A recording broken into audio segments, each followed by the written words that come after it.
안녕하세요. 저는 왕메일이라고 합니다.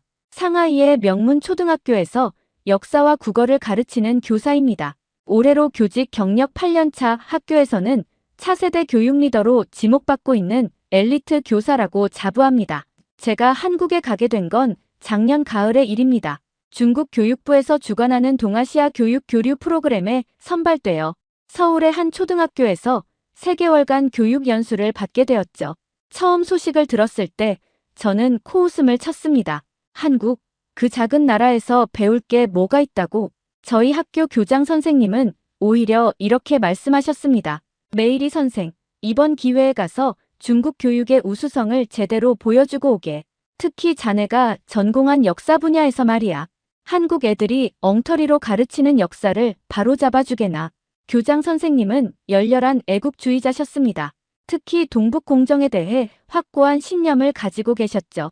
고구려, 발해는 당연히 중국사지. 한글, 그것도 따지고 보면 한자에서 파생된 거야. 한국 교사들이 아이들에게 거짓을 가르치고 있다면 자네가 가서 진실을 알려주게. 저도 그 말씀에 전적으로 동의했습니다. 대학에서 역사교육을 전공하면서 배운 내용이 그랬으니까요. 한국은 역사적으로 중국의 속국이었고 모든 문화가 중국에서 비롯되었다고 확신했습니다. 출국 전 저는 특별한 준비를 했습니다. 바로 한풀을 여러 벌 구입한 것입니다. 화려한 당나라 스타일, 우아한명나라 스타일, 총 5벌을 캐리어에 꽉꽉 채워 넣었습니다. 한국 학교에서 매일 한풀을 입고 수업할 거야. 진정한 동아시아 전통 의상이 무엇인지 보여주겠어. 남편은 걱정스러운 표정으로 물었습니다. 꼭 그래야 해? 좀 튀지 않을까? 튀면 어때? 중국인으로서 자부심을 보여주는 거지. 한복이라는 게 사실 한풀을 베낀 거잖아. 저는 당당했습니다. 아니, 오만했다고 해야 맞을 것 같네요. 인천공항에 도착했을 때 저는 첫 번째 충격을 받았습니다. 공항이 너무나 현대적이고 깨끗했던 것입니다. 상하이 푸동공항보다 더 세련되어 보였습니다. 이건 분명 겉만 번지르르 한 거야. 속은 텅 비어 있을 거야. 저는 화려한 붉은색 한풀을 입고 입국장을 통과했습니다. 사람들의 시선이 쏠렸지만 저는 오히려 가슴을 펴고 걸었습니다. 공항에서 저를 마중 나온 것은 연수를 받을 서울 청운초등학교의 김지민 선생님이었습니다. 30대 초반의 여교사였는데 저를 보자마자 놀란 표정을 감추지 못했습니다. 아, 왕메일이 선생님이시죠? 그런데 그 옷은 한푸입니다. 중국 전통 의상이죠. 앞으로 학교에서도 이렇게 입을 거예요. 김 선생님은 어색한 미소를 지었습니다. 네, 일단 학교로 가시죠. 학교로 가는 차 안에서 저는 계속 창밖을 내다봤습니다. 서울의 거리는 생각보다 정돈되어 있었고 사람들의 옷차림도 세련되어 보였습니다. 하지만 저는 인정하고 싶지 않았습니다. 상하이가 훨씬 더 발전했죠. 여기는 그냥 작은 도시 같네요. 김 선생님은 아무 말 없이 운전에만 집중했습니다. 청운초등학교는 서울 시내의 평범한 공립학교였습니다. 하지만 시설은 예상외로 현대적이었습니다. 교실마다 전자칠판이 설치되어 있었고 도서관은 아늑하고 쾌적했습니다. 교장실에서 첫 인사를 나눴습니다. 박영수 교장 선생님은 60대 초반의 점잖은 분이었습니다. 왕 선생님 환영합니다. 3개월 동안 많은 것을 배우고 가시길 바랍니다. 저는 거만하게 대답했습니다. 저도 한국 교육에 많은 것을 가르쳐 드릴 수 있을 것 같습니다. 특히 역사 교육 부분에서요. 교장 선생님의 표정이 미묘하게 굳어졌지만 예의를 지켰습니다. 네, 서로 배우는 시간이 되길 바랍니다. 첫 수업 참관은 5학년 역사 시간이었습니다. 담당 교사는 40대의 이현주 선생님이었는데 마침 고구려 역사를 가르치고 있었습니다. 자, 여러분. 고구려는 우리 역사상 가장 넓은 영토를 가졌던 나라예요. 광개토대왕 때는 만주 벌판을 호령했죠. 저는 참다 못해 손을 들었습니다. 잠깐만요, 이 선생님. 제가 한 말씀 드려도 될까요? 이 선생님은 당황했지만 허락했습니다. 네. 왕 선생님, 말씀하세요. 저는 일어서서 아이들을 향해 말했습니다. 여러분, 고구려는 사실 중국의 지방 정권이었어요. 중국 역사책에 다 나와 있답니다. 한국 선생님들이 잘못 가르치고 있는 거예요. 교실이 순식간에 얼어붙었습니다. 아이들은 놀란 눈으로 저를 쳐다봤고 이 선생님의 얼굴은 붉어졌습니다. 왕 선생님, 수업 중에 그런 말씀은 사실을 말하는 게 뭐가 잘못됐나요? 동북공정이라고 아세요? 중국 정부에서 공식적으로 인정한 역사관입니다. 한 남학생이 손을 들었습니다. 그럼 광개토대왕도 중국 사람이에요? 당연하죠. 중국 소수민족의 왕이었어요. 이번엔 여학생이 물었습니다. 우리나라 국사교과서는 다 거짓말이에요? 제가 대답하려는 순간 이 선생님이 단호하게 말했습니다. 됐습니다. 왕 선생님, 밖에서 잠시 기다려주세요. 저는 어이가 없었습니다. 진실을 말하는데 왜 나가야 하죠? 이건 제 수업입니다. 방해하지 마세요. 결국 저는 쫓겨나다시피 교실을 나왔습니다. 복도에서 들려오는 이 선생님의 목소리가 들렸습니다. 여러분, 역사는 여러 관점이 있을 수 있어요. 하지만 우리는 우리의 역사를 배우는 거예요. 알겠죠? 저는 분노했습니다. 저 교사는 아이들에게 거짓을 가르치고 있어. 점심시간, 저는 급식실로 향했습니다. 한국 학교 급식이 유명하다고 들었는데 과연 어떨지 궁금했습니다. 그런데 급식실 입구에서 첫 번째 문제가 발생했습니다. 학생들이 줄을 서서 기다리고 있었는데 저는 당연하게 맨 앞으로 걸어갔습니다. 중국에서는 교사가 우선이니까요. 선생님, 줄 서셔야 해요. 6학년으로 보이는 남학생이 저를 불렀습니다. 나는 선생님이야. 선생님이 왜 줄을 서? 우리 학교는 선생님도 줄 서요. 규칙이에요. 저는 코웃음을 쳤습니다. 말도 안 돼. 중국에서는 선생님이 먼저야. 그때 급식 담당 조리사가 나왔습니다. 무슨 일이세요? 이 학생들이 선생님한테 줄 서라고 해요. 말이 됩니까? 조리사 아주머니는 단호했습니다. 우리 학교는 모두 평등하게 줄 섭니다. 선생님도 예외 없어요. 저는 믿을 수 없었습니다. 결국 투덜거리며 줄 맨 뒤로 갔습니다. 드디어 차례가 와서 식판을 받았는데 메뉴를 보고 또 실망했습니다. 김치, 된장찌개, 멸치볶음. 중국 음식은 없나요? 중국 음식이요? 오늘은 한식 메뉴예요. 나는 중국인이에요. 중국 음식을 먹고 싶어요.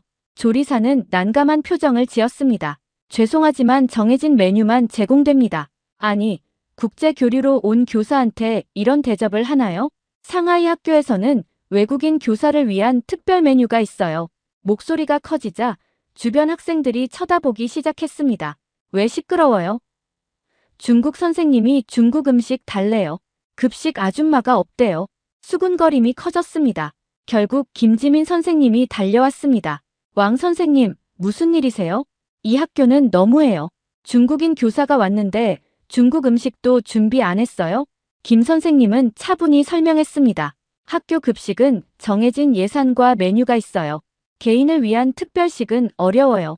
혹시 한식이 입에 안 맞으시면 밖에서 사 드셔도 됩니다. 저는 분노했습니다. 이게 국제 교류입니까? 기본적인 배려도 없어요. 하지만 아무도 제 편을 들어주지 않았습니다. 결국 저는 김치 냄새가 나는 급식을 억지로 먹어야 했습니다. 오후가 되어 화장실을 가게 되었습니다. 그런데 또 문제가 생겼습니다. 저는 중국에서의 습관대로 화장실을 사용하고 물을 내리지 않고 나왔습니다. 상하이도 물 부족 도시라 물 절약이 몸에 배어 있었거든요. 그런데 바로 뒤에 들어간 여교사가 비명을 질렀습니다. 어머, 이게 뭐예요? 소동이 일어났고 곧 제가 범인으로 지목되었습니다. 왕 선생님, 화장실 사용 후에는 꼭 물을 내려야 해요. 왜요? 물 아껴야 하잖아요. 이건 기본 에티켓이에요. 다음 사람을 생각해야죠. 저는 반발했습니다. 중국에서는 이게 정상이에요. 환경을 생각하는 거죠. 교사들은 충격받은 표정이었습니다. 그래도 공중 화장실에서는 위생상, 기본 매너. 하지만 저는 굽히지 않았습니다.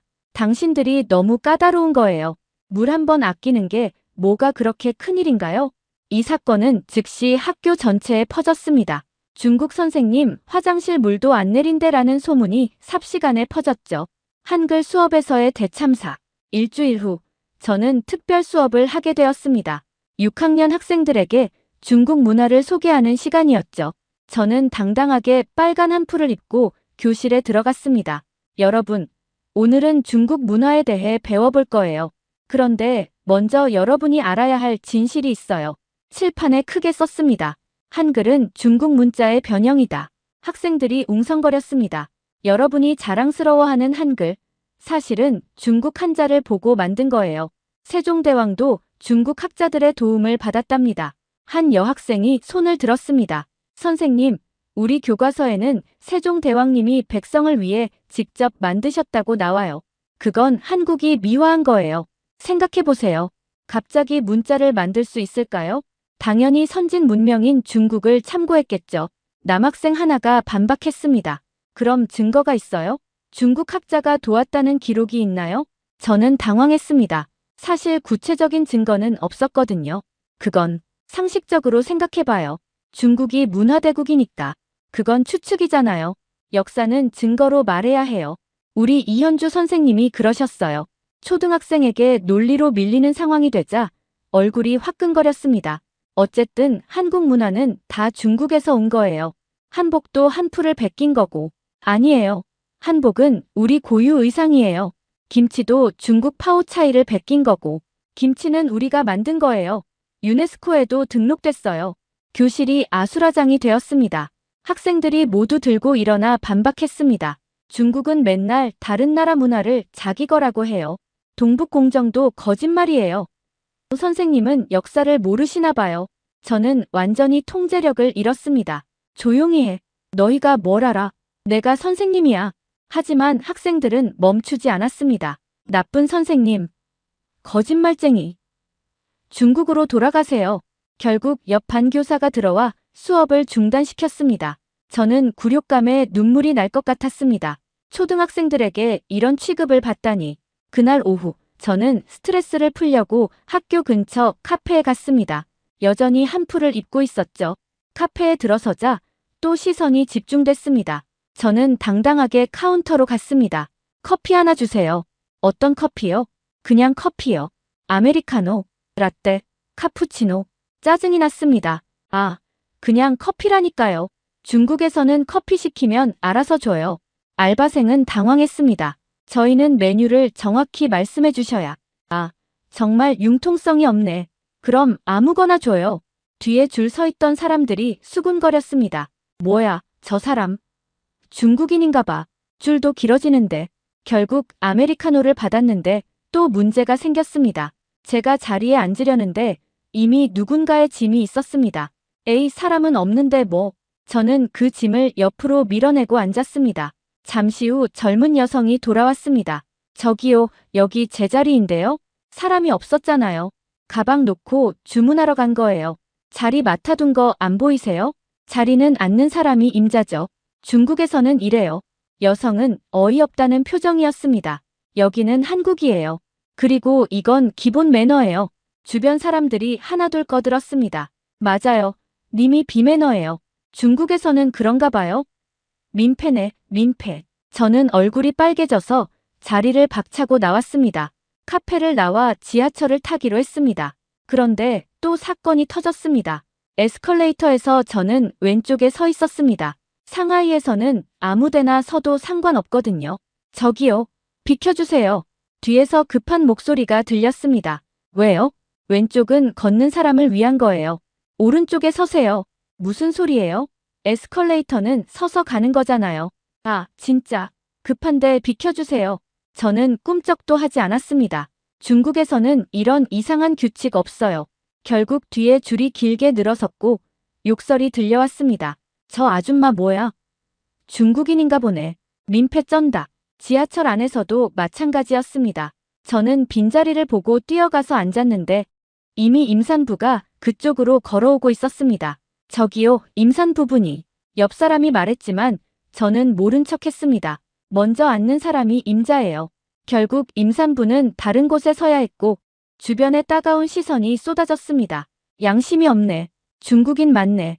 창피한 줄도 모르나. 식당가의 굴욕. 저녁을 먹으러 식당가에 갔습니다.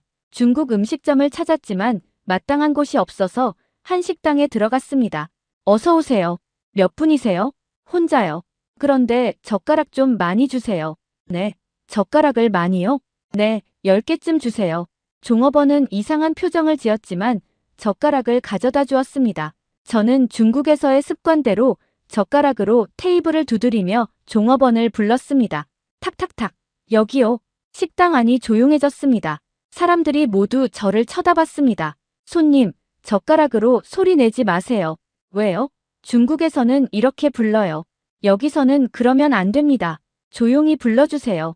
저는 불만스러웠지만 주문을 했습니다.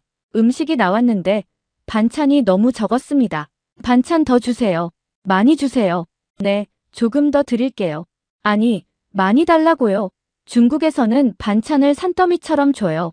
종업원은 난감한 표정이었습니다. 죄송하지만 정해진 양이 있어요. 아, 정말 짜증나네. 손님이 달라는데 왜 안 줘요? 목소리가 커지자 주변 손님들이 불편해했습니다. 조용히 좀 해주세요. 여기가 무슨 시장인가? 민폐녀네. 저는 화가 나서 밥을 마구 흘리며 먹었습니다. 중국에서는 이게 음식이 맛있다는 표현인데 여기서는 또 이상하게 쳐다봤습니다. 저는 학교 근처 원룸을 임시 숙소로 사용했습니다.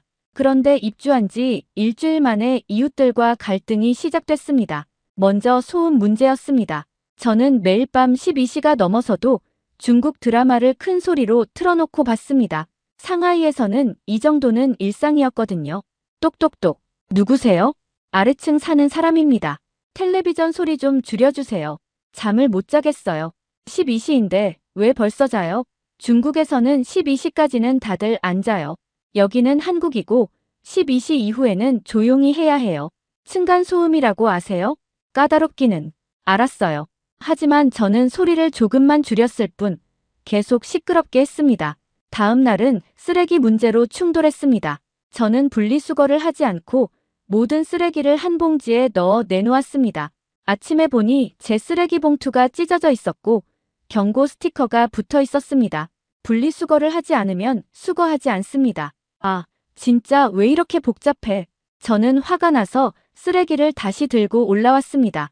그리고는 그냥 베란다에 쌓아두기 시작했습니다. 며칠 후 악취가 나기 시작했고 이웃들이 항의했습니다. 냄새가 너무 나요. 쓰레기 좀 치워주세요. 분리수거가 너무 복잡해서 그래요. 중국에서는 그냥 버리면 돼요. 그럼 중국으로 돌아가세요. 이웃과의 말다툼은 점점 심해졌습니다. 2주차가 되어 학부모 참관 수업이 있었습니다. 저도 참관을 했는데 수업이 끝나고 한 학부모가 저에게 다가왔습니다. 혹시 중국에서 오신 왕 선생님이세요? 네, 맞아요. 저희 아이가 선생님 수업을 듣고 와서는 이상한 말을 해요. 한글이 중국 것이라고. 저는 기회다 싶어 열심히 설명했습니다. 맞아요. 한글은 중국 문자를 참고해서. 잠깐만요. 학부모의 표정이 무서워졌습니다. 우리 아이한테 헛소리 하지 마세요. 무슨 자격으로 거짓말을 가르쳐요? 거짓말이 아니에요. 중국은 문화대국이고. 그만하세요. 교장 선생님께 항의하겠습니다. 학부모는 화가 나서 교장실로 향했고 저는 곧 호출을 받았습니다. 교장실에는 여러 학부모가 모여 있었습니다. 왕 선생님, 학부모님들이 많이 우려하고 계십니다. 학생들에게 검증되지 않은 역사관을 주입한다고. 검증되지 않았다니요? 동북공정은 중국 정부의 공식 입장이에요. 한 아버지가 벌떡 일어났습니다. 그게 바로 역사 왜곡이잖아요. 우리 애들한테 그런 걸 가르치지 마세요. 한국이 너무 민족주의적이에요. 진실을 받아들여야. 나가세요. 당장 나가라고요. 결국 학부모들의 항의로 저는 쫓겨나다시피 했습니다. 주말에 전통시장에 갔습니다. 과일을 사려고 했는데 또 문제가 생겼습니다. 사과 얼마예요? 한 봉지에 10,000원이에요. 저는 중국식으로 흥정을 시작했습니다. 너무 비싸요. 5,000원에 주세요. 아줌마, 여기는 흥정 안 해요. 왜 안 해요? 장사의 기본이 흥정이잖아요. 저는 사과를 하나 집어들고 맛을 봤습니다. 어머, 왜 먹어요? 맛봐야 사죠. 중국에서는 다 이래요. 돈 내지도 않고 먹으면 어떡해요? 맛없으면 안 살 건데 왜 돈을 내요? 상인 아주머니가 화를 냈습니다. 그럼 그 사과값 내고 가세요. 한 입 먹었는데 왜 다 사야 해요? 실랑이가 벌어졌고 주변 상인들이 모여들었습니다. 중국 사람이래요. 맨날 이런다니까. 장사 못하겠네. 결국 저는 사과값을 내고 쫓겨나듯 시장을 떠났습니다. 스트레스가 쌓여서 대중목욕탕에 갔습니다. 그런데 여기서도 문화 충돌이 일어났습니다. 저는 옷을 벗고 그대로 탕으로 들어가려 했습니다. 상하이에서는 몸을 씻고 들어가는 사람이 별로 없거든요. 어머나, 씻고 들어가셔야죠. 옆에 있던 아주머니가 소리쳤습니다. 왜요? 탕에서 씻으면 되잖아요. 더러운 몸으로 들어가면 어떡해요? 모두가 쓰는 물인데. 중국에서는 다 이래요. 뭐가 문제예요? 목욕탕 안이 술렁이었습니다. 중국 사람이래. 더러워서 어떡해. 나가라고 해야 하나? 결국 목욕탕 직원이 와서 저를 설득했습니다. 손님, 꼭 샤워하고 들어가 주세요. 규칙이에요. 저는 마지못해 샤워를 했지만 대충 물만 끼얹었습니다. 그리고 탕에 들어가서는 큰 소리로 중국 노래를 부르기 시작했습니다. 조용히 좀 하세요. 목욕탕에서 노래 부르면 어떡해요? 시끄러워 죽겠네. 또다시 쫓겨났습니다. 학교로 돌아가려고 택시를 잡았습니다. 그런데 택시 기사와도 문제가 생겼습니다. 청운초등학교 가주세요. 네, 안전벨트 매주세요. 왜요? 가까운데. 법규예요. 꼭 매셔야 해요. 중국에서는 안 매도 돼요. 기사 아저씨가 짜증을 냈습니다. 아줌마, 여기 한국이에요. 안 매면 못 가요. 저는 마지못해 안전벨트를 맸습니다. 그런데 또 문제가 생겼습니다. 차 안에서 김밥을 먹기 시작한 것입니다. 손님, 차 안에서 음식 드시면 안 됩니다. 왜요? 배고픈데. 냄새도 나고 더러워져요. 내가 돈 내고 타는데 뭐가 문제예요? 기사는 차를 세웠습니다. 내리세요. 뭐라고요? 안 내리시면 경찰 부릅니다. 결국 저는 김밥을 들고 차에서 내려야 했습니다.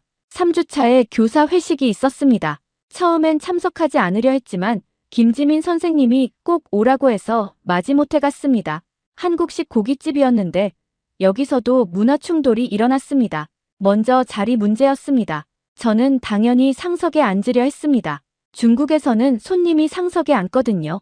왕 선생님, 그 자리는 교장 선생님 자리예요. 저는 손님이잖아요. 중국에서는 손님이 상석에 앉아요. 교사들이 난감해했습니다. 한국에서는 윗분이 상석에 앉아요.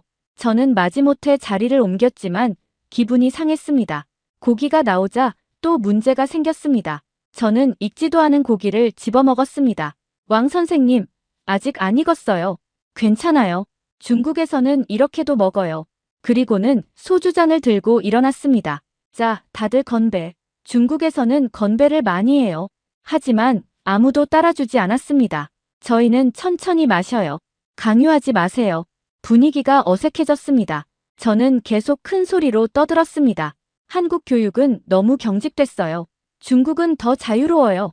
역사 교육도 잘못됐고요. 동북공정을 인정해야. 왕 선생님, 그만하세요. 교장 선생님이 단호하게 말했습니다. 오늘은 친목 모임이에요.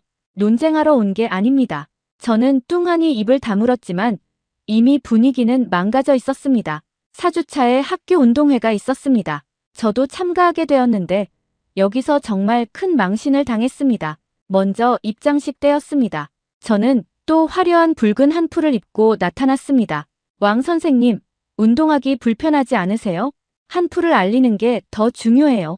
하지만 달리기를 하다가 한푸 자락이 발에 걸려 넘어졌습니다. 온 학교가 웃음바다가 되었습니다. 푸하, 선생님 넘어졌어. 그러니까 왜 그런 옷을 입어? 저는 얼굴이 빨개져서 일어났지만 무릎이 까져 피가 났습니다. 더 큰 문제는 이어달리기 때 일어났습니다. 제 차례가 되어 바통을 받았는데 저는 레인을 무시하고 지름길로 뛰었습니다. 삑! 반칙! 심판이 호루라기를 불었습니다. 왜요? 빨리 가면 되잖아요. 정해진 레인으로 가야 해요. 반칙이에요. 중국에서는 이기면 되는 거예요.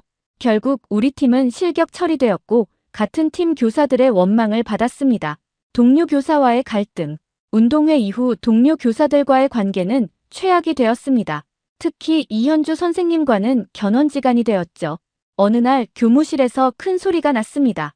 왕 선생님, 제 수업 자료를 왜 무단으로 가져가셨어요? 이현주 선생님이 화를 내고 있었습니다. 빌려 쓴 거예요. 중국에서는 동료끼리 공유해요. 허락도 없이요? 그리고 이게 뭐예요? 여기 빨간 펜으로 틀렸다. 중국이 맞다. 이런 메모를 왜 하셨어요? 제가 이 선생님의 역사 수업 자료에 제 의견을 써넣은 것이 들통났습니다. 틀린 건 고쳐야죠. 이게 틀린 게 아니라 당신이 틀린 거예요. 교무실이 소란해졌습니다. 두 분 진정하세요. 교감 선생님이 말렸지만 소용없었습니다. 이 사람은 계속 우리 역사를 왜곡해요. 진실을 말하는 게 왜곡인가요? 결국 저는 다른 교사들로부터 완전히 따돌림을 당하게 되었습니다. 5주차 주말, 학교에서 벼룩시장이 열렸습니다. 저도 중국에서 가져온 물건들을 팔기로 했습니다. 그런데 가격을 터무니없이 높게 매겼습니다. 이 부채가 10만 원이요? 한 학부모가 물었습니다. 중국 전통 부채예요. 비싼 거예요. 인터넷에서 10,000원에 파는데요. 이건 특별해요. 제가 직접 중국에서 가져온 거예요.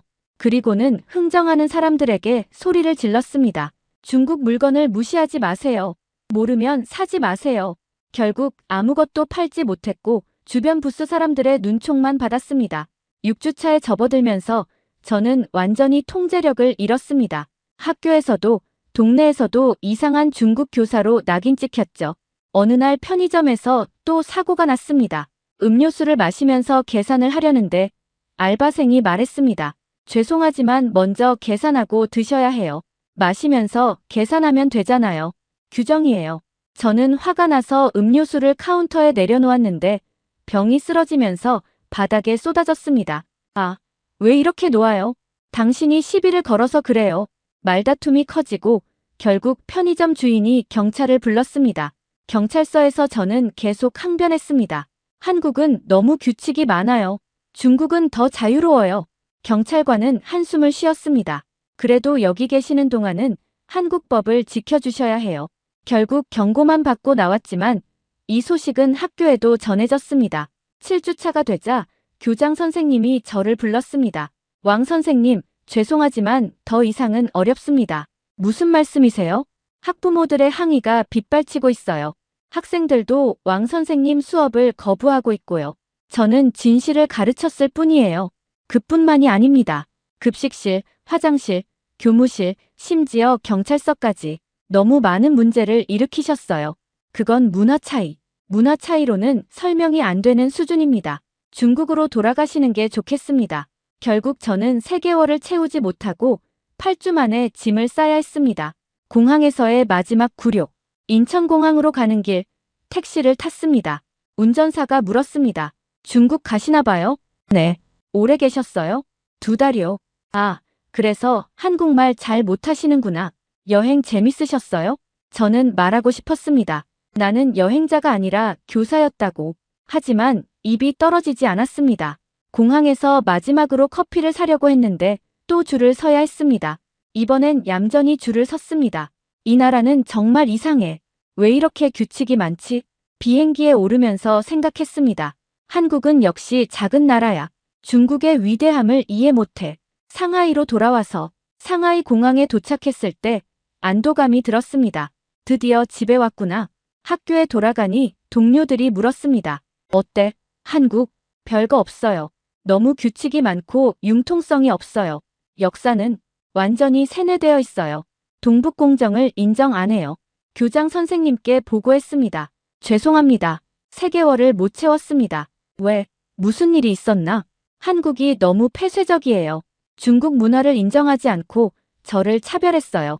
하지만 사실을 알고 있었습니다. 내가 그들의 규칙을 무시했고 그들의 문화를 존중하지 않았다는 것을.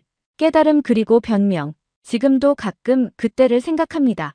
화장실 물을 안 내려서 난리 났던 일. 급식실에서 줄을 안 서서 쫓겨났던 일. 초등학생들에게 논리로 밀렸던 일.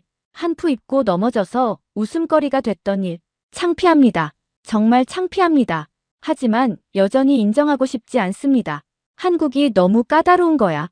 중국은 더 자유로워. 친구들에게는 이렇게 말합니다. 한국 애들이 세뇌되어 있어서 진실을 못 받아들여. 하지만 혼자 있을 때는 알고 있습니다. 내가 오만했다는 것을. 내가 그들의 문화를 무시했다는 것을. 내가 기본적인 예의도 지키지 않았다는 것을. 그래도 여전히 고집합니다. 고구려는 중국사다. 한글은 중국 문자에서 파생됐다. 한국 문화는 중국 문화의 아류다. 왜냐하면 이걸 인정하지 않으면 내가 겪은 그 모든 굴욕이 정당화되지 않으니까요. 요즘도 한국 뉴스를 봅니다. K-팝, K-드라마가 세계를 휩쓴다고 하네요. 그것도 다 중국 문화를 베낀 거야. 하지만 가슴 한구석이 아픕니다. 내가 조금만 더 열린 마음을 가졌다면, 내가 조금만 더 그들의 문화를 존중했다면 내가 조금만 더 겸손했다면 어쩌면 다른 결과가 있었을지도 모릅니다. 감사합니다.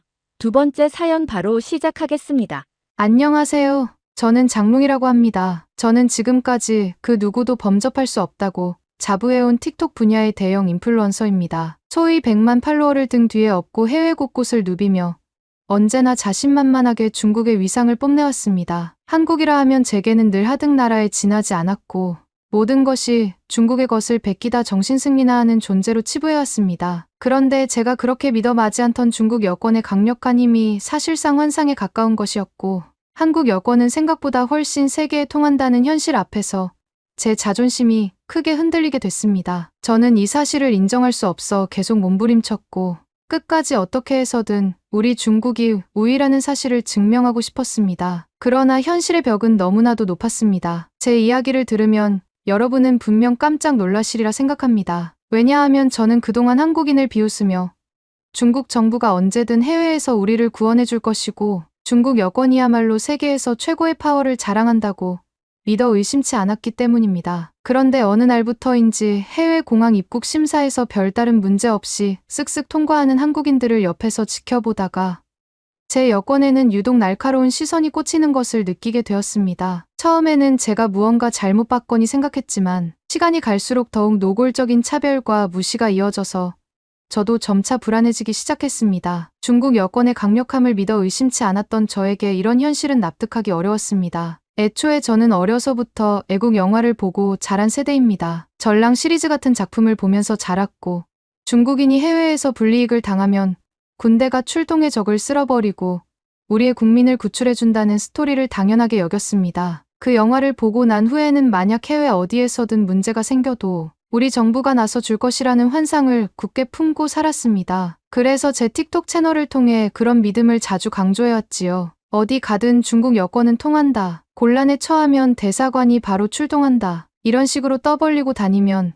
제 영상을 보고 열광하는 팔로워들이 늘어났습니다. 그들은 제 헛에 가득한 말에 손뼉치며 좋아했죠. 그러던 어느 날 저는 더 높은 조회수를 위해 무엇인가 강력한 이벤트를 벌이고 싶었습니다. 그때 저희 머릿속에 스친 아이디어가 바로 중국 여권으로는 어디서든 무서울 것이 없다라는 주제를 전면에 내세우고 공항에서 대놓고 제 권리를 주장해보는 것이었습니다. 당연히 영상도 멋지게 찍어서 업로드하면 엄청난 조회수를 얻을 것이라 믿어 의심치 않았습니다. 공항 검색대에서 별나게 행동하며 난 중국인이다. 우릴 건드리면 우리 정부가 가만히 있지 않을 것이다 같은 대사를 던진다면 얼마나 통쾌할까 싶었지요. 그런데 이게 시작이었습니다. 이 프로젝트를 실행하기 위해 저는 중동 국가로 직접 출국했습니다. 사실 제 SNS 채널에는 이미 다양한 국가를 여행한 영상들이 올라와 있었고 이번에는 조금 더 자극적으로 만들고 싶었기에 중동의 어느 한 나라를 콕 집어 골랐습니다. 이 나라 입국 심사가 조금 까다롭다는 얘기를 들어본 적이 있긴 했지만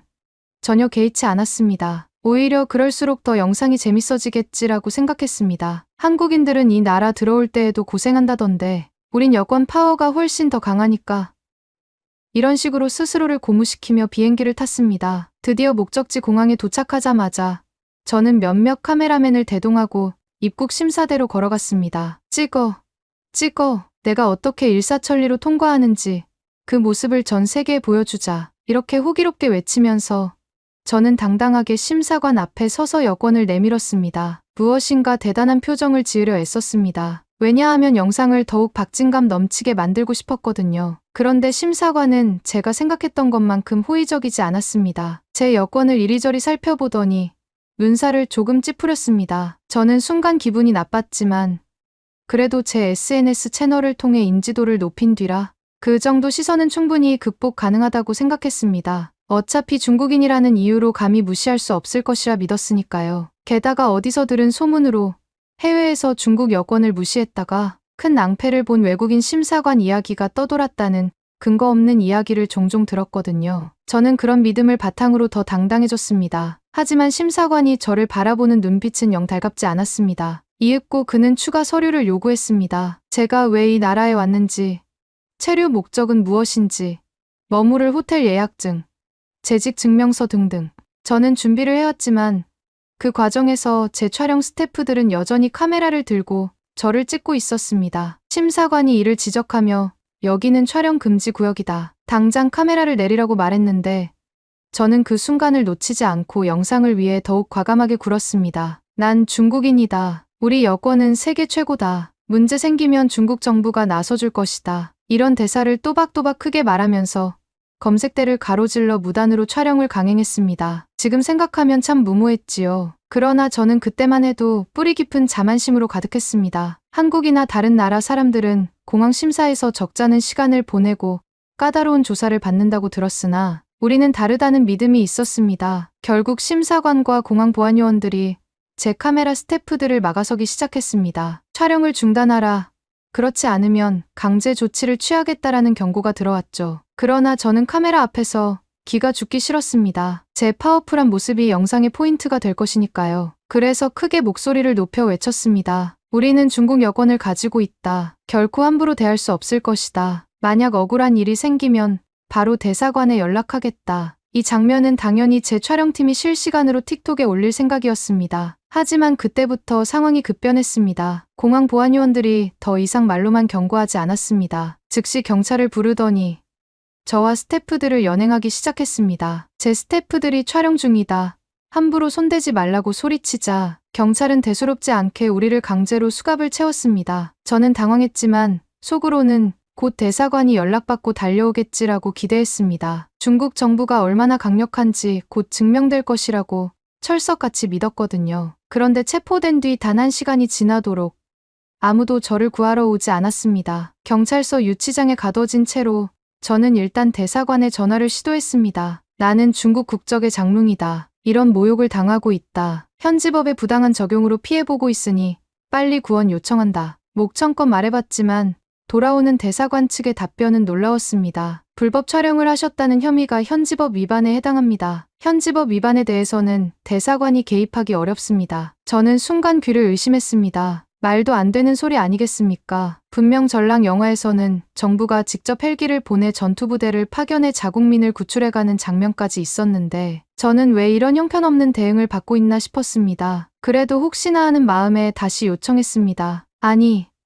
난 유명 틱토커다. 이렇게 허무하게 당할 수 없다. 당장 구출해달라. 라고 애원했지만 별다른 대답 없이 통화가 종료됐습니다. 그렇게 꼼짝없이 유치장에 갇혔는데 다행히 강제 추방 명령이 곧 내려졌습니다. 차라리 잘 됐다고 생각하기도 했습니다. 하룻밤 꼬박 갇힌 뒤 저는 다음날 아침 첫 비행기로 본국으로 되돌아갈 수 있었습니다. 떠날 때 공항 측에서 저와 제 팀에 대해 아무렇지도 않게 말했습니다. 이들은 불법 촬영을 했고 심사 절차를 고의로 방해했다. 더 이상 우리나라에 있을 수 없다. 그러더니 다음에 다시는 오지 말라며 대놓고 모욕을 주었습니다. 저는 분통이 터졌지만 일단 귀국 비행기부터 타야 해서 시키는 대로 할 수밖에 없었습니다. 제 팔로워들은 틱톡 라이브 방송으로 이 상황을 함께 지켜봤습니다. 처음에는 역시 중국 여권이 막강한가 보다라고 생각하는 이들도 있었지만 결국 제 체포 장면과 추방 소식이 전해지자 라이브 채팅창은 일순술렁이었습니다. 정부가 왜 안 나서주지?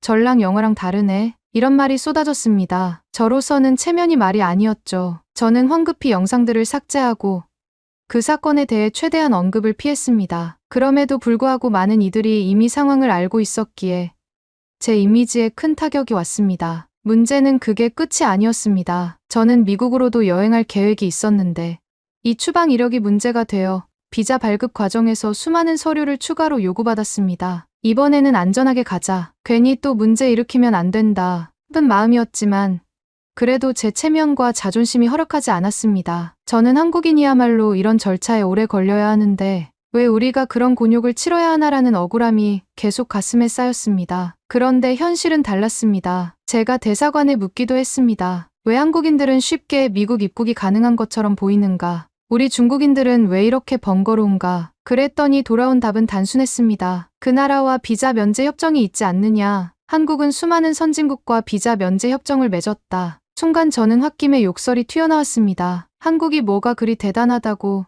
비자 면제 협정을 여러 나라와 맺는단 말인가? 설마 우리보다 경제력이 높아서 그런 것인가? 우리가 얼마나 대국인데. 이렇게 씩씩거렸지만 대사관 직원은 제 언성을 신경 쓰지 않았습니다. 당신이 납득하든 말든 현실은 그렇다라는 식이었습니다. 그 태도가 제 자존심을 또 건드렸습니다. 우리는 충분히 경제대국입니다. 그런데도 정작 해외에서 받는 대우는 한국보다 못하니 우라가 터져 미치겠더군요. 저는 어떻게든 한국인들이 우리를 흉내내고 있고 우리보다 열등하다는 증거를 찾아내서 영상으로 만들고 싶었습니다. 그런데 현실이 잔인하게도 무엇을 찾아보아도 통계 수치는 한국이 훨씬 높게 나오는 경우가 많았습니다. 패스포트 파워만 해도 한국이 훨씬 상위권이라는 소리가 귓전을 후벼 팠습니다. 게다가 현지인들이 한국 제품이나 한국 문화에 호의적이며 우리 중국산 물건을 조심스레 경계하는 사례도 접하게 되니 실망해졌습니다. 그래서 저는 다른 방법을 생각해보기로 했습니다. 우리 중국인이 얼마나 영향력 있고 위대한 역사를 지녔는데 왜 다른 나라가 우리를 우러러보지 않나? 라는 분노가 치밀어 올랐습니다. 어떻게든 해외에서 우리가 존경받고 있다는 흔적을 찾아내고 그걸 영상으로 남겨서 전 세계에 보여주고 싶었습니다. 특히 제가 눈여겨본 곳이 바로 동남아시아 국가들이었습니다. 수많은 중국 불법 체류자들이 거기서 일자리를 찾고 있다거나 심지어 범죄 조직에 가담하는 사례가 떠돌긴 했지만 저는 그건 일부 사례일 뿐이다라고 무시했습니다. 중국인들이 많이 간다는 건 그만큼 중국이 우월하다는 증거 아니겠나라는 괴이한 논리로 저를 위안했습니다. 하지만 제가 실제로 동남아 현지를 가서 느낀 분위기는 전혀 달랐습니다. 현지 정부와 경찰이 중국인 범죄 조직을 꽤 골치 아파하고 있었고 관광지에서도 중국인이라고 하면 이젠 별로 좋지 않게 보는 시선이 더 많았다는 겁니다. 저는 이 사실에 충격을 받았습니다. 아니, 우리가 돈도 많이 쓰는데 왜 이런 대접을 받지? 하고요. 어디를 가든 자연스럽게 제 여권을 내밀며 나는 중국인이니 내 편의를 봐달라고 하면 예전에는 통하던 곳도 있었지만 이제는 그렇지 않았습니다. 오히려 경찰 검문이 더 깐깐해지고 서류 요구가 점점 늘어났습니다. 그 과정에서 저는 못마땅한 표정을 숨기지 않았고 이런 태도가 문제가 되어 몇 차례 체포 직전까지 가는 봉변을 당하기도 했습니다. 제 마음 한구석에는 이런 의문이 맴돌았습니다. 어째서 한국인은 어디를 가도 환영받는 분위기인 것 같은데 우리는 반대지. 저는 물론 한국을 깎아내리기 위해 온갖 말을 했습니다. 한국인은 서양 문화를 맹목적으로 좇으며 정신승리나 하는 존재다. 사실 그 문화는 이미 우리가 다 만들어 놓은 것을 베껴간 것뿐이다라고요. 그런데 현실은 달랐습니다. 현지에서 만난 외국인들은 한국의 드라마나 음악, 음식에 대해 칭찬을 늘어놓았으며 한국인이 예의 바르고 정숙하게 행동한다는 얘기를 즐겨했습니다. 그것이 치욕스럽게 느껴졌습니다. 우리 중국이 훨씬 큰 나라인데 왜 그렇게 작은 나라 한국을 우대하나 싶은 화가 치밀었습니다. 그렇다고 해서 제가 한국식 매너를 따라해보는 건 자존심이 허락하지 않았습니다. 우리가 원조인데 왜 우리가 한국 따위를 모방해야 하나라는 뿌리 깊은 우월감이 제 머릿속을 채우고 있었죠. 그 때문에 저는 어디를 가나 목소리를 크게 내고 줄을 설 때도 어깨를 치면서 새치기를 하고 쓰레기도 마구 버렸습니다. 저는 이것이 당당함의 표시라 생각했고 주변에서는 저 중국인 좀 이상한 애라며 곁눈질했습니다. 문제는 그 다음이었습니다. 저는 해외에서 촬영할 다양한 콘텐츠를 위해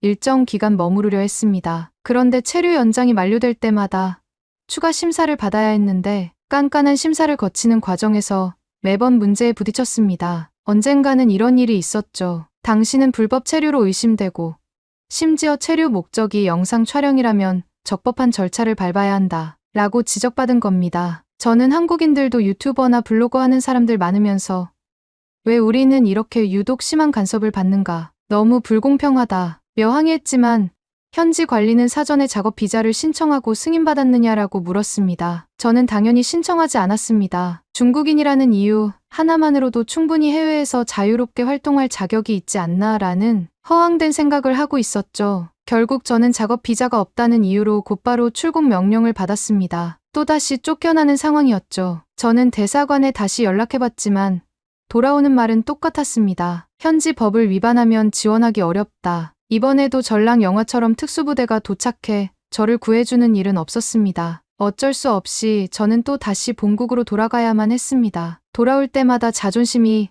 바닥까지 추락하는 느낌이 들었습니다. 그럼에도 불구하고 한국에 대한 제 적개심은 조금도 줄지 않았습니다. 도리어 한국은 별다른 문제가 없어 보였고 저를 비롯한 중국인들만 이렇게 여기저기서 곤욕을 치른다는 현실이 증오스럽게 느껴졌습니다. 저는 SNS 라이브 방송을 켤 때마다 일부러 한국을 깎아내리는 멘트를 날렸습니다. 한국은 본래 중국의 속국이었다. 그들은 우리의 언어와 문화를 모방했다. 지금도 한류 어쩌고 저쩌고 떠벌리지만 사실 다 우리 문화를 베낀 것. 이런 발언들을 해댔죠. 그런 말을 하면 박수를 쳐주는 팬들도 일부 있었습니다.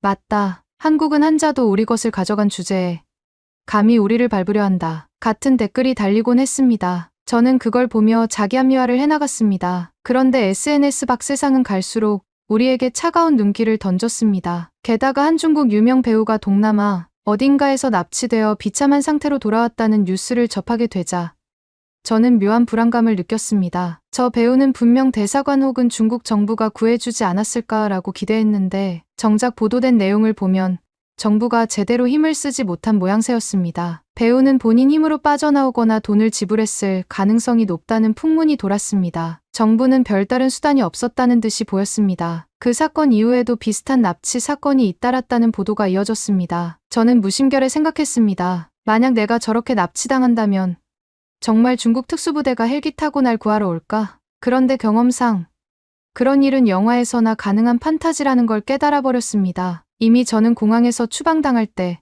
정부가 전혀 움직이지 않았다는 사실을 뼈저리게 체감했기 때문입니다. 그럼에도 저는 여전히 믿고 싶었습니다. 아니다. 뭔가 특별한 이유가 있어서 그 배우를 구하지 못했을 것이다. 어쩌면 기밀 작전을 수행 중이라 아직 보도되지 않은 것일 수도 있다. 이렇게 억지로라도 스스로를 설득했죠. 시간이 흐를수록 저는 제 틱톡 채널의 존폐 위기를 겪게 됐습니다. 왜냐하면 제 계정을 따라왔던 많은 이들이 저의 허세와 달리 현실에서는 망신만 당하고 오는 꼴을 보면서 흥미를 잃어버렸기 때문입니다. 이러다간 망해버리겠다는 생각에 저는 자극적인 컨텐츠를 찾다 못해 한국으로 직접 가서 무언가를 찍어오자는 아이디어를 냈습니다. 그래, 한국으로 직접 가서 그들이 얼마나 형편없는 나라이고 한국인의 삶이 얼마나 초라한지 폭로해주겠다. 라는 부푼 꿈을 안고 말입니다. 곧바로 저는 한국행 비행기 티켓을 끊었고 인천공항에 내렸습니다. 여기서도 저는 당연히 촬영을 계획했습니다. 입국 심사장 앞에서 카메라를 들이대며 한국 따위가 우리를 얼마나 두려워하는지 보자라고 떠벌릴 셈이었죠. 그러나 인천공항은 촬영 금지 구역이 많았고 직원들이 원칙적으로 제재를 가해왔습니다. 게다가 별다른 무리만 안 하면 입국 절차도 굉장히 수월했습니다. 저는 뭐야? 왜 이렇게 쉬운 거지? 한국이 까다롭다더니 하고 의아했지만 내심은 편했지요. 아니, 솔직히 말하면 약간 허무함도 있었습니다. 왜냐하면 저는 한국이 우리를 극도로 경계하면서 괴롭혀야 하는데 의외로 태도가 친절해서 제 촬영 소재가 별로 나오지 않았거든요. 입국한 뒤 저는 한국 거리를 걸으며 평범한 한국인들을 관찰했습니다. 여기서 무언가 비판할 거리가 없을까 찾았지만 사람들은 꽤 질서정연했고 인터넷으로만 보던 혼잡한 골목 풍경은 쉽게 찾아볼 수 없었습니다. 특히 서울 중심지를 가보니 최첨단 시스템이 곳곳에 적용되어 있었습니다. 공공 와이파이는 어딜 가나 잘 터졌고 지하철은 정확한 시간에 운행되었으며 안내 표지도 여러 언어로 친절히 표기되어 있었습니다. 심지어 중국어로도 표기가 돼 있어서 저는 순간 당혹감을 느꼈습니다. 아니, 괜히 중국인을 배려하는 거야? 우리가 베끼는 애들이라더니 이런 자의식 과잉이 들기도 했습니다. 그때 길거리에서 한국 젊은이들과 몇 마디 나누어 볼 기회가 생겼습니다. 그들은 제가 중국인이라는 사실에 전혀 거부감 없이 대화를 이어나갔습니다. 솔직히 저는 그들의 태도에 살짝 충격을 받았습니다. 평소 한국인은 우리를 질투하고 시기하며 배척할 거라고 생각했는데 막상 현실은 그러지 않았던 것입니다. 오히려 중국에서 오셨네요. 혹시 한국에 오래 머무실 계획이신가요?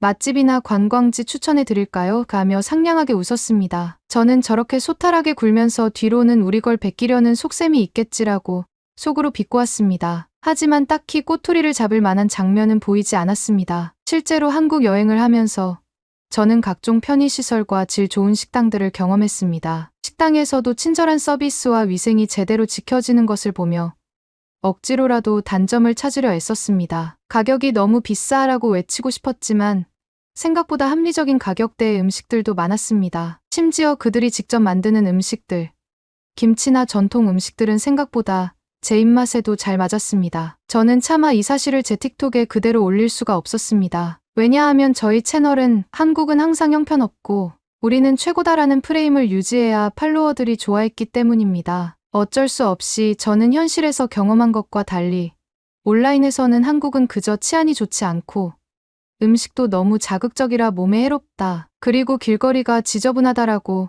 조작된 영상을 편집해 올리기 시작했습니다. 문제는 그런 식으로 영상을 만들려면 실제로 지저분한 길거리나 불친절한 점원을 찍어야 했는데 거의 찾기 힘들다는 점이었습니다. 다급해진 저는 단편적인 순간을 과장해서 편집했습니다. 어떤 노숙자가 지나는 장면을 멀리서 몰래 찍은 뒤 그것을 반복 재생해 도시 전체가 황폐한 양 포장했습니다. 또 한 식당에서 잠시 직원이 웃음기 없는 얼굴로 응대했던 부분을 길게 늘려 냉대받은 것처럼 꾸몄죠. 그러면서 자막에는 역시 한국은 무례하다. 역시 중국인만 혐오한다고 달았습니다. 영상을 올린 뒤 중국 내 저희 팔로워들은 일제히 분노했습니다. 역시 한국은 큰형님인 우리를 시기하고 차별하는구나 라는 식의 반응이 쏟아졌습니다. 저로서는 조회수가 슬슬 다시 오르는 것 같아 기뻤습니다. 한국을 직접 경험한 뒤 사실은 상상과 다르다는 걸 알게 되었지만 사실을 인정할 수 없었습니다. 제 채널의 존재 이유와 정체성이 한국 비하에 있었으니까요. 그런데 제가 한국에서 돌아오기 직전에 엄청난 해프닝을 일으켰습니다. 더 자극적인 장면을 찍으려다가 결국 난장판이 돼버린 일이었죠. 저는 서울 시내 유명한 관광 명소에서 갑자기 중국 여권은 최고다.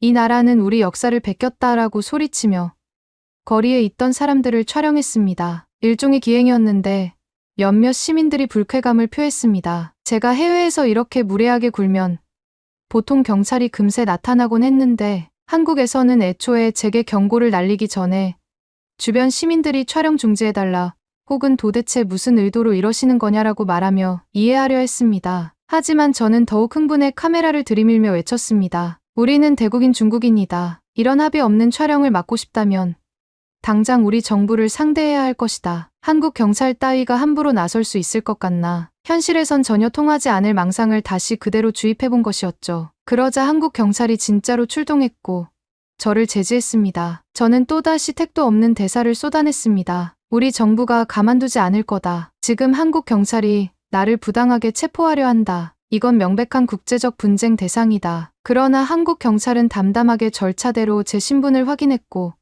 불법 촬영 및 소란 행위로 경고를 했습니다. 여차하면 체포될 수도 있었습니다. 그제야 저는 슬슬 겁이 나기 시작했습니다. 더불어 옆에서 지켜보던 관광객들, 심지어 외국인들까지 제 모습을 카메라에 담고 있었습니다. 그 순간 저는 무언가 잘못됐다는 생각이 들었습니다. 이것도 전 세계로 망신당하는 거 아니야?